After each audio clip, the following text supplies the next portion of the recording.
कि तुम माँ नहीं बनोगी तो ये हो जाएगा, तुम माँ नहीं बनोगी तो वो हो जाएगा। ये जो सेक्स डिटर्मिनेशन है कि कौन सा बच्चा पैदा होगा, लड़का या लड़की, वो कैसे तय होता है? ये सोचा जाता है ये आईवीएफ है तो ये नेचुरल बच्चा नहीं है या इस बच्चे में अबनॉर्मैलिटी होगी। तो फिर बच्चे पैदा करने की सही उम्र क्या होनी चाहिए? मोटापा will cause disturbance in your hormones. जब एग ही नहीं बनेगा बिकॉज ऑफ हायर वेट तो प्रेगनेंसी कैसे होगी? 50% of the time it is the males who is responsible for infertility. IVF का success rate in modern world is 70% and घर बैठ के दे कंसीव नेचुरली। बच्चे हो रहे हैं या नहीं हो रहे हैं, इसके लिए जिस हद तक महिला जिम्मेदार है उतना ही पुरुष भी जिम्मेदार हो सकते हैं। लड़का होगा या लड़की होगी, इसके पीछे की कहानी कुछ लोग तो इंटरनेट पर सर्च करते हैं, लेकिन अगर आज हम आपको ये कहें कि संतान का सेक्स क्या होगा, इसकी भी एक डबल एक्स और एक ट्रिपल एक्स स्टोरी होती है। वो कहानी है क्या? इन सबको डिकोड करने के लिए हमारे साथ आज डॉक्टर संदीप चड्ढा हैं, जिनसे हम पूछेंगे कि अगर बच्चे नहीं हो रहे हैं तो किस हद तक संभव है कि अलग अलग टेक्निक के जरिए एक महिला की नैसर्गिक यानी नेचुरल तरीके से अपनी संतान हो, और कितने केसेस ऐसे होंगे जिनमें ये मान लेना चाहिए कि जो ऊपर वाले ने लिखा है वही आपकी किस्मत है। डॉक्टर संदीप, जैसे हमने कहा कि बच्चे होने की भी एक डबल एक्स और एक ट्रिपल एक्स स्टोरी होती है, सबसे पहले आप वो ज़रा हमें समझाएं कि जो सेक्स डिटर्मिनेशन है कि कौन सा बच्चा पैदा होगा, लड़का या लड़की, वो कैसे तय होता है? सी गर्ल्स का जो क्रोमोसोम है दैट इज XX एंड ये बात इज वेरी क्लियर। एक फीमेल या एक मदर सिर्फ X क्रोमोसोम देती है। एक्स और एक्स ही होते हैं उसके। दो हर लड़की के X होते हैं, लेकिन जो एक मदर है वो अपने बच्चे को X क्रोमोसोम देती है, जस्ट 1X, चाहे वो लड़का है चाहे वो लड़की है। मदर के पास से सिर्फ X क्रोमोसोम जाएगा। It is the father sperm which determines कि ये आगे लड़की होगी या लड़का, क्योंकि father can give X chromosome तो ये डबल X होंगे, लड़की हो जाएगी। If father sperm gives Y chromosome तो ये XY हो जाएगा, वो लड़का हो जाएगा। So mother is never to be blamed Okay. for whatever the sex is. It is always the father's sperm which determines the sex of the child. और यही कॉम्बिनेशन होता है? Yes. यही इसके अलावा अगर XXX XXY हो जाए तो these are kids, most of them will have missed abortion, वो survive ही नहीं करेंगे, और करेंगे तो उनमें mental retardation होने के बहुत chances होते हैं. So normal chromosome will either be XX or XY. XX is a female, XY is a male. And it is always the sperm which determines it is going to be XX or XY. जो female का ovum है वो उसके पास सिर्फ एक X chromosome होता है, x ही होता है उसके पास। ओके, ये आपने अच्छे से एक्सप्लेन किया है। और जैसे आपने कहा कि अगर 2 से ज़्यादा एक्स हैं तो मेंटल रिटार्डेशन होगा। थोड़ा सा डिटूर लेते हुए मैं ये भी पूछ लूँ आपसे कि क्या प्रेगनेंसी के दौरान किसी टेस्ट के जरिए ये पहले से पता लगाया जा सकता है कि इस बच्चे में मेंटल रिटार्डेशन का प्रॉब्लम हो सकता है? सी इसमें बहुत सारे सॉफ्ट मार्कर्स होते हैं। तो जो लेवल 1 स्कैन होता है, जो लेवल 2 स्कैन होता है, जो हम डबल मार्कर कराते हैं, NIPT कराते हैं, ये यही चीजें डिटरमिन करता है। ये सब अल्ट्रासाउंड के जरिए? अल्ट्रासाउंड एंड ब्लड टेस्ट दोनों को मिला के it is called integrated screening, जिसमें आपका 12 वीक्स पे NT-NB स्कैन होगा, फिर डबल मार्कर होगा, फिर क्वाड्रुपल स्क्रीन होगा अराउंड 18-19 वीक्स पे, वो लेवल 2 स्कैन होगा। इसको आप इंटीग्रेटेड स्क्रीन कहते हैं। या आजकल एक नई टेक्निक आ गई है जहां मदर का ब्लड लेके, मदर का सम अमाउंट ऑफ ब्लड बच्चे में सर्कुलेट करता है, बच्चे का some amount of blood mother में आता है। सो मदर का ब्लड लेके उसमें से बच्चे के क्रोमोसोम्स एक्सट्रैक्ट करके बकायदा आप बच्चे के क्रोमोसोम्स देख सकते हैं कि ये नॉर्मल है या नहीं। ये अल्ट्रासाउंड किस स्टेज पर? No, it is NIPT, it's a blood test. ये किस स्टेज पर करना चाहिए? ये आप 12 वीक्स के बाद कभी भी कर सकते हैं। Okay, and it gives you a sensitivity of 99.9%. Okay. मतलब if NIPT is normal तो 99.9% चांस है कि the child is absolutely normal. Mental retardation भी बहुत तरीके की होती है। बहुत, there are lots of, her case आपके पास 23 pairs of chromosomes हैं। किसी भी क्रोमोसोम में ट्रिपलिंग हो गई तो मेंटल रिटार्डेशन होगी। हर केस को पकड़ना संभव है अल्ट्रासाउंड और ब्लड टेस्ट से? Ultrasound and blood test specially जो NIPT बोल रहे हैं ना, उसकी 99.9% सेंसिटिविटी है। ओके, उससे तो आप पकड़ लेते हैं। ओके, और उस टाइम पर ये डिसाइड कर सकते हैं कि इसको आगे ले जाना है या नहीं ले जाना है। ओके, इनफर्टिलिटी की हम बात कर रहे थे डॉक्टर संदीप। जो हम देख रहे हैं भारत में स्पेक्ट्रम बढ़ता जा रहा है, इनफर्टिलिटी के केसेस बढ़ते जा रहे हैं, उसके पीछे रीजंस क्या हैं? See, there are a lot of reasons behind it. The first reason is late marriages. जी, सो जितना आपका रिप्रोडक्टिव लाइफ बढ़ता जाएगा उतना पॉसिबिलिटी कि आपको पेल्विक इन्फ्लेमेटरी डिजीज हो, या जितना आपका लाइफ बढ़ता जाएगा आपको एक्सपोजर होगा 100 तरह के माइक्रोब से, देयर इज अ पॉसिबिलिटी कि आपको एंडोमेट्रियल ट्यूबरक्लोसिस हो जाए, देयर इज अ पॉसिबिलिटी कि आपको क्लामाइडल इन्फेक्शन हो के ट्यूबल ब्लॉक हो जाए. The second reason is stress that we face. अच्छा.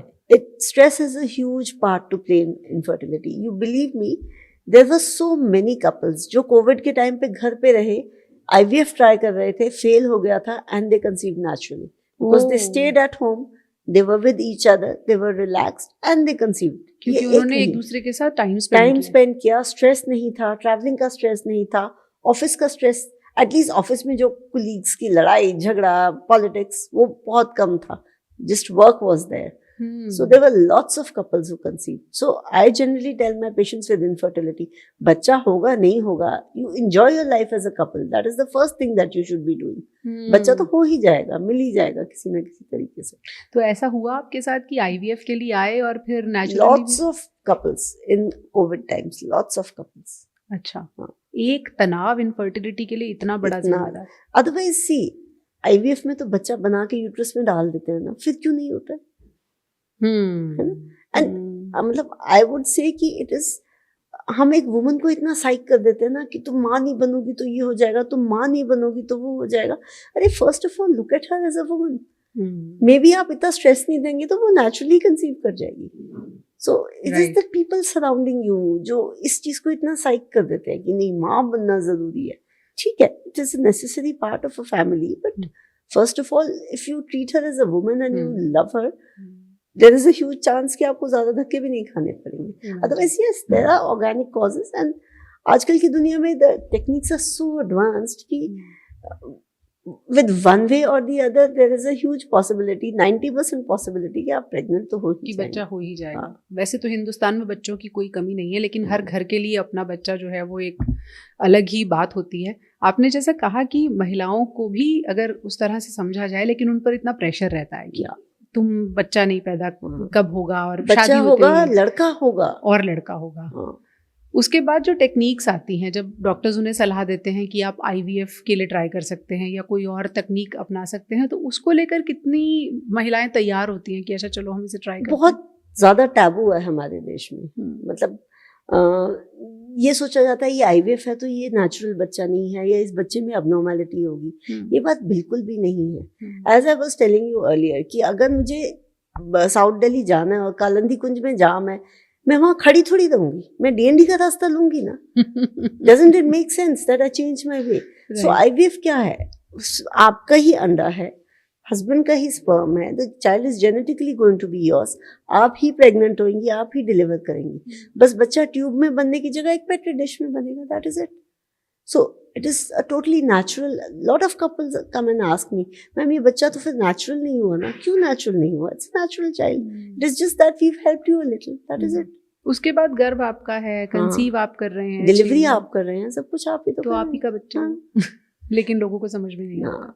एंड इनफैक्ट इसमें मैं एक चीज ऐड करना चाहूंगी. There are a lot of people जिनका यूट्रस में प्रॉब्लम होता है, रिसेप्टिविटी नहीं होती है, तो there is something called as surrogacy also. उसमें भी स्पर्म हस्बैंड का है, ओवम आपका है, आपको तो जेनेटिकली अपना बच्चा चाहिए ना. So suppose a woman can not conceive because of some problem in endometrium, surrogacy के रूट में जाने में भी प्रॉब्लम नहीं है. It is a very safe and good route to go. I mean rather than giving her stress कि तू conceive नहीं कर सकती है और तू हमें बच्चा नहीं दे सकती है, we should opt for whatever is the best way out to have a child. जैसे आपने कहा IVF को ही लेकर इतना टैबू है, सरोगेसी तो और एक स्टेप आगे है कि एक तीसरी महिला इन्वॉल्व है. ये जो इनफर्टिलिटी का प्रॉब्लम है, आपने एक बताया कि स्ट्रेस एक बड़ा रीजन है, बाकी जो एनवायरमेंटल फैक्टर्स हैं वो तो हैं ही. तो मोटापे को भी क्या इससे जोड़ा जा सकता है? Huge role. सबसे पहले तो मोटापा will cause disturbance in your hormones. Hormones में डिस्टर्ब होंगे तो एग ही नहीं बनेगा ढंग से, बनेगा भी तो अनहेल्दी एग बनेगा. ठीक है. फिर कंसेप्शन की प्रॉब्लम होगी, क्योंकि एज आई सेड सिर्फ एग बना के नहीं करना ना, एंडोमेट्रियम में बच्चे ने रिसीव भी करना है. अगेन आपका हार्मोनल डिस्टर्बेंस है तो एंडोमेट्रियम में प्रॉब्लम होगी. फिर हायर चांसेस ऑफ अबॉर्शंस हैं विद पेशेंट्स विद जिनका BMI ज्यादा होता है. देन प्रेगनेंसी में हाइपरटेंशन, डायबिटीज मोटी महिलाओं को ज्यादा होगा, ऑब्वियसली ज्यादा होता है। ओके सो मतलब from the starting till the end there is a problem with obesity. Okay तो क्या हम ये मान लें कि अगर महिलाओं का वजन ज्यादा है तो वो ये मान के चलें कि उनके लिए हाई रिस्क है कि उनको इनफर्टिलिटी का प्रॉब्लम आने वाले समय में हो सी सकता आई है? Would not say that, there are a lot of people जो ज्यादा वजन के साथ भी कंसीव करती हैं। ऐसा नहीं है कि होगा ही होगा, यस, बट चांस ज्यादा है। अगर आपका वजन ज्यादा है तो आपको इनफर्टिलिटी होने का चांस ज्यादा है, आपको प्रेगनेंसी में प्रॉब्लम्स होने का चांस ज्यादा है। अगर इसको मैं उल्टे तरीके से पूछूं, अगर वजन घटा लिया जाए तो क्या इस बात के चांसेस हैं कि कंसेप्शन का चांस थोड़ा सा बढ़ जाए? Yes, definitely yes. तो वेट लॉस भी एक लॉट तरीका ऑफ पीपल, ऐसे भी बहुत सारे पेशेंट्स हैं who have come to me who are young, 26, 27, 82, 83 kgs के। I have told them, now you go, 6 महीने आप जाओ, अपना वजन मेरे पास 60 करके लाओ, उसके बाद हम सोचेंगे आप कंसीव करोगे या नहीं। And they have come with a weight of 60 and pregnancy। अच्छा, yes, क्योंकि मोटापा कम हुआ तो बीमारियां भी कम हुई। अपने आप कम हो गया, बिकॉज एनोवुलेशन कम हो। एनोवुलेशन मतलब प्रेगनेंसी कैसे होती है, अंडा बनता है, महीने में एक अंडा बनता है, वो फूटता है, ट्यूब में जाता है। It is just one day in a month that a woman is fertile, क्योंकि वो अंडा सिर्फ 24 घंटे के लिए जिंदा रहता है। उस टाइम में अगर आप रिलेशंस रखते हैं, स्पर्म अंडे से मिलता है एंड प्रेगनेंसी हो जाती है। सो जब एग ही नहीं बनेगा बिकॉज ऑफ हायर वेट, तो प्रेगनेंसी कैसे होगी? वही आपका वेट कम हुआ, आपके हार्मोन्स ठीक हुए, एग बना है ना, आपने कंसीव कर लिया। जैसे आपने कहा कि वो फर्टिलिटी का वो एक दिन होता है, कुछ लोग उसे कैलकुलेट करते हैं कि once your periods are over, उसके बाद के कुछ दिन। क्या वाकई कोई एक श्योर शॉर्ट फॉर्मूला है कि लोग समझें कि ये हमारे फर्टाइल डेज हैं? Yes, there is a formula. अगर आपके साइकिल्स रेगुलर हैं, अगर आपके साइकिल्स 28 टू 30 डेज के बीच में आते हैं, तो जनरली द पीरियड जो फर्टाइल पीरियड है, जिस दिन आपका पीरियड शुरू होता है, अगर आप उसे पहला दिन मानते हैं, तो डे 10 से लेकर day 20, this is a very fertile window for you. Day 10, and how do you calculate day 10? The day you start your periods is day 1, so day 10 to day 20 is a fertile window. तो suppose अगर किसी महिला के periods का पहला दिन 1 मार्च है, तो 10 मार्च से 20 मार्च तक उसका फर्टाइल विंडो, उसका गोल्डन पीरियड है फर्टिलिटी के लिए। ओके, और ये फॉर्मूला कितना काम करता है? It works. अगर आपके साइकिल्स रेगुलर है तो this is the formula. This is the formula. कुछ डॉक्टर्स ये भी मानते हैं कि कोई ऐसा फर्टिलिटी पीरियड और डे नहीं होता। नहीं, वो उनके लिए है जिनके साइकिल्स रेगुलर नहीं है, उनके लिए है, उन पर ये फॉर्मूला लागू नहीं होता। उन पे भी एक्चुअली वही, जिनके साइकिल्स रेगुलर नहीं है, उसका क्या मतलब है कि एग ही ढंग से नहीं फॉर्म हो रहा है, तभी आपके साइकिल्स रेगुलर नहीं है। Okay okay. मोटापे की हम बात कर रहे थे, मोटापे से एसोसिएटेड एक प्रॉब्लम तो इनफर्टिलिटी है ही। उससे पहले बहुत सारी चीजें गड़बड़ाती होंगी किसी फीमेल में, तब जाके इनफर्टिलिटी तो फिर एक आप मैनिफेस्टेशन देख रहे हैं। तो क्या क्या हार्मोनल इश्यूज हैं जो फर्टिलिटी को अफेक्ट कर रहे हैं? सो एनी हार्मोन जो आपका एग फॉर्मेशन ठीक नहीं करेगा, वो उससे इनफर्टिलिटी होगी। Then as I said, stress है, स्ट्रेस आपके सारे हार्मोन्स को बिगड़ा देता है, उससे इनफर्टिलिटी होगी। देन ऑब्वियसली जितना एडवांस्ड एज होगा आपका, एक्चुअली हमारे जो एग्स हैं फीमेल्स के, वो तब बनते हैं जब हम अपनी मम्मा के वूम में थे।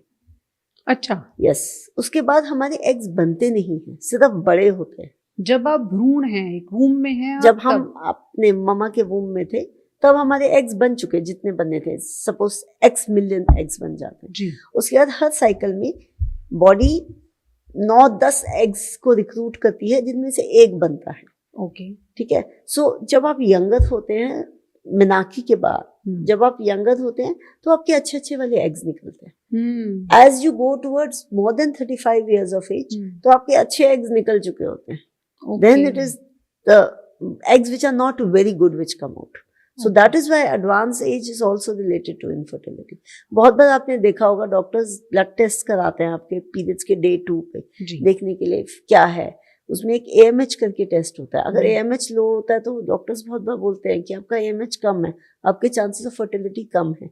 AMH का मतलब ये है कि आपके अंडेदानी में कितने अंडे बचे हैं, उसका काउंट है, वो उसका काइंड ऑफ जनरल काउंट, एक असेसमेंट है। एक असेसमेंट। ओके, तो फिर बच्चे पैदा करने की सही उम्र क्या होनी चाहिए? 25 to 35 you should complete your family in that. 10 साल में, वो तो करियर का टाइम है। नहीं, so as Priyanka Chopra did, आप अगर बहुत बिजी हैं, नहीं कर पा रहे हैं, तो egg freezing is not a bad option. आप अपने अराउंड 30 years पे आपको लग रहा है आप 35 तक नहीं करेंगे तो आप अपने एग्स निकलवा के फ्रीज करवा दीजिए, फिर वो जो फ्रीज किया हुआ एग है वो एकदम नॉर्मल उतना ही फ्रेश है 40 साल की Yes. उम्र में जितना आपने 30 Yes. साल में जब एक्सट्रैक्ट किया होगा Yes. तब होगा? हाँ, the freezing techniques are so good. Okay, पर उसकी एक कॉस्ट होगी? उसकी कॉस्ट है, यस, उसकी कॉस्ट cost इज देयर। और उससे कोई फर्क नहीं पड़ता है कि आज फ्रीज किया हुआ है, अगर आप 10 साल बाद यूज कर रहे हैं तो क्वालिटी उसकी हैम्पर अगर आपका चेन जो फ्रीजिंग टेक्निक है वो अच्छी मेंटेन्ड है तो कोई नहीं फर्क पड़ता, तो वैसा ही रहेगा वो वैसा 10 ही साल रहेगा। जैसा। Yes. ओके, तो इनफर्टिलिटी से डील करने के लिए एक ऑप्शन हमने डिस्कस किया जैसे आईवीएफ है, सरोगेसी आपने दूसरा ऑप्शन बताया, और क्या तरीके होते हैं अगर कोई महिला आपके पास जनरली आके कहती है कि हमने बहुत ट्राई किया बच्चे नहीं हो रहे? सी, एक तो एज आई टोल्ड यू कि कई बार एग एक ही दिन अलाइव रहता है, right, it stays alive for 24 hours. So आजकल की दुनिया में ना इतना ज़्यादा ये है, वाइफ का मॉर्निंग आवर शिफ्ट है, हस्बैंड का नाइट शिफ्ट है, तो वो एक दिन नहीं निकाल पाते हैं महीने में, they can't click the right day. So what we do is हम फॉलिकुलर मॉनिटरिंग करके उन्हें बताते हैं, okay today your egg is ripen, you can go and have relations. So that is a very simple technique. अच्छा, आप follicular monitoring करके you can know आज egg ripen है एंड ये रप्चर होगा, so you can have relations on that day. ये नए जमाने की प्रैक्टिकल प्रॉब्लम है कि डॉक्टर पति पत्नी को ये बता रही है कि आज तुम्हारा रिलेशंस बनाने का दिन है अगर Yes. तुम्हें बच्चा चाहिए। यस।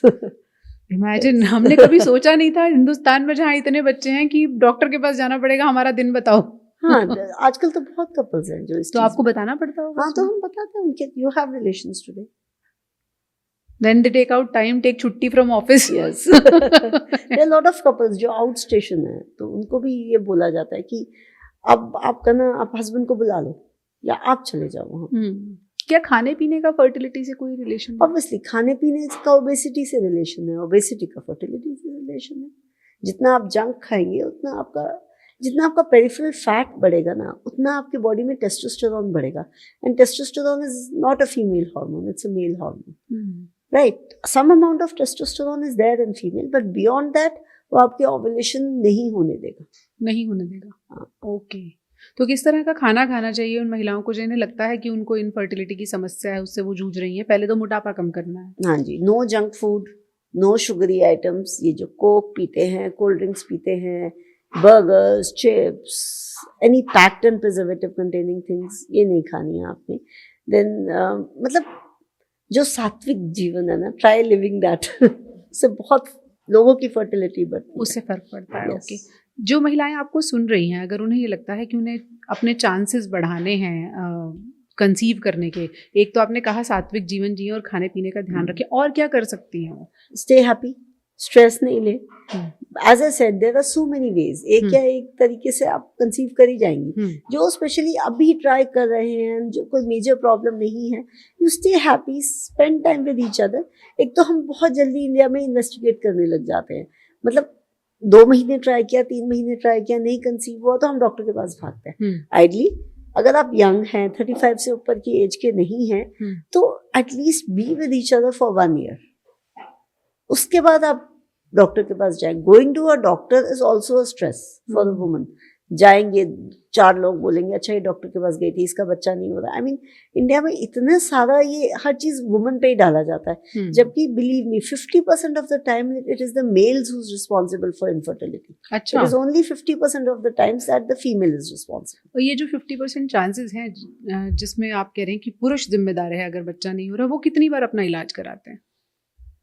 करा लेते हैं, आजकल करा लेते हैं, आजकल एटलीस्ट द करा- एजुकेटेड कपल्स डू। आजकल करा लेते हैं। ओके, तो ये सिनारियो बदल रहा है। यस, ओके, आपने जैसे कहा कि अगर 35 से कम एज है, B with each other, but B with each other is like B with each other. Yes. ऐसा नहीं है कि आप महीने में एक दिन साथ नहीं में नहीं, हैं। It is like spend time with each other. Okay, infertility की जब रियल टाइम प्रॉब्लम है, आपने स्ट्रेस को एलिमिनेट कर दिया, मोटापा नहीं है, उसके बाद जो सबसे ट्राइड एंड टेस्टेड मेथड है, क्या वो आईवीएफ ही है? सी, ऐसा नहीं है कि every person has to go through an IVF. जी, IVF, as I said, there are at least 20%, 30% people जो follicular monitoring से ही conceive कर जाते हैं। अच्छा, ठीक है, इसको थोड़ा आसान भाषा में elaborate जो कीजिए। मैंने कहा कि हम अल्ट्रासाउंड देखते हैं कि एग फॉर्मेशन किस दिन हो रहा है। जिस दिन राइट एग फॉर्मेशन हो रहा है उस दिन हस्बैंड कपल्स को कहते हैं रिलेशन रखने के लिए। Lot of people conceive with that. 20 every month there are at least 2-3 females जिनकी में फॉलिकुलर मॉनिटरिंग से ही कंसेप्शन होता है। ओके ऐसा नहीं है, it is Okay. Just that उन्हें वो राइट टाइम नहीं मिल रहा है, या बहुत बार होता है एग नहीं बन रहा है, तो हम छोटी छोटी मेडिसिन को सप्लीमेंट करके फॉलिकुलर मॉनिटरिंग से कर लेते हैं। फिर बहुत बार क्या होता है, ट्यूब्स में छोटी मोटी प्रॉब्लम है, वो आप लैप्रोस्कोपी करके उन ट्यूब्स की प्रॉब्लम को सॉर्ट आउट कर दिया, फिर कंसेप्शन हो जाता है। Okay Then there is something called as intrauterine insemination. That is also a simple technique. जिस दिन egg बनता है, especially there are lot of people in our country, they don't come out in open. जी जिनको relations रखने में problem हो रही है, जो वाइफ है उन्हें वैजिनिस्मस है, मतलब उनको इतना फियर है ऑफ हैविंग अ रिलेशनशिप कि वो रिलेशनशिप ही नहीं रख पाते, मतलब दोनों के बीच में सेक्स हो ही नहीं हो ही रहा। नहीं रहा है। ओके तो this is called as vaginismus, मतलब बहुत ये एक frightened बीमारी होते है? हैं। हाँ ये है, and this is pretty common. Okay ठीक है, तो उनमें क्या करते हैं, जिस दिन एग बर्स्ट होता है उस दिन हस्बैंड का सीमन लेके एक पतली सी ट्यूब से यूट्रस के अंदर सीमन डाल देते हैं। तो this is called as intrauterine insemination, IUI जिसको कहते IUI हैं। कहते हैं। जी this is a method. okay. इसके आगे obviously IVF is the method. इसके बाद फिर IVF का नंबर आता है। मेडिसिन से भी कुछ इलाज होता है? हाँ, जैसे आप जिनकी फॉलिकुलर मॉनिटरिंग कर रहे हैं, हाँ. अगर आपको लगा इनका एग अच्छा नहीं बन रहा है, हाँ. पर उनकी ट्यूब्स ठीक है, हाँ. तो उनको आप मेडिसिन देके एग फॉर्मेशन की मेडिसिन देते हैं, इंजेक्शन देते हैं। Lot of people conceive with that also, अच्छा सिर्फ दवाओं से भी? दवाओं से।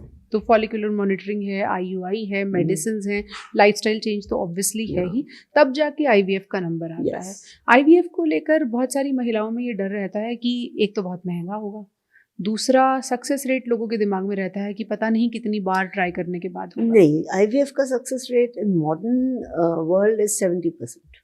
100 में से 70 लोग कंसीव फर्स्ट IVF में ही कर जाते हैं। कर जाते हैं। Yes, Okay. And successive IVF में रेट बढ़ता है। तो यूजुअली जो फर्स्ट IVF में नहीं करते हैं वो सेकंड या थर्ड में कर जाते हैं। It is very rarely nowadays कि पीपल डू नॉट कंसीव, उसका क्या बिकॉज़ देयर आर सो कारण? Many techniques. अच्छा सी आजकल क्या करते हैं, IVF किया, जब हम एक वुमन को इंजेक्शंस देते हैं IVF में बहुत सारे इंजेक्शंस दिए जाते हैं ताकि बहुत सारे अंडे बने, उनको हम एक्सट्रैक्ट कर लें, है ना। तो ऑब्वियसली हार्मोनल प्रॉब्लम थोड़ी तो हो जाती है इतने सारे इंजेक्शंस में। सो वो एम्ब्रियो बना के उसको फ्रीज कर दिया जाता है 2-3 महीने के लिए। ठीक है। ठीक है, फिर उस वुमन को एकदम नॉर्मलाइज किया जाता है हार्मोन्स के लिए। 2-3 महीने में जब उनके हार्मोन्स एकदम नॉर्मल हो जाते हैं तो इन फ्रोजन एम्ब्रियोज को इम्प्लांट किया जाता है। इस वजह से जो सक्सेस ऑफ IVF है, पहले जो 50% था, अब इट हैज गॉन टू 70%।